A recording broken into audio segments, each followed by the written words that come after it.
Jésus vint à Simon-Pierre. Pierre lui dit, non, tu ne me laveras jamais les pieds. Jésus lui répondit, si je ne te lave pas tu n'as pas de part avec moi. Jean 13, 6, 8. Ce récit du lavage des pieds des disciples de Jésus est rempli de leçons importantes. Comme à ses disciples, le Seigneur veut nous les enseigner.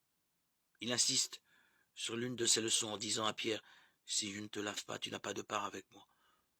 Nous ne pouvons pas avoir communion avec le Seigneur si nous voulons garder les pieds sales. Les pieds évoquent notre marche quotidienne dans ce monde qui est souillé et qui nous souille.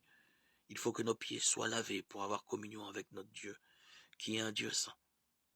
Notre communion est avec le Père et avec son Fils Jésus-Christ, 1 Jean 1, 3. Nous ne pouvons pas marcher dans l'insouciance et jouir d'une telle communion. C'est pourquoi il faut que nos pieds soient lavés, pleins de zèle. Pierre répond alors, Seigneur, non pas mes pieds mais seulement, mais aussi mes mains et ma tête. Alors le Seigneur lui dit, celui qui a tout le corps lavé n'a besoin que de se laver les pieds. Il parle d'un lavage spirituel. Jean 15, 3. Le croyant a été entièrement lavé lorsqu'il a reçu Christ comme son Seigneur. Ce lavage initial n'a pas besoin d'être répété chaque fois que nous sommes souillés par le péché. En revanche, nous avons souvent besoin d'avoir les pieds lavés afin que nous retrouvions la communion avec le Seigneur.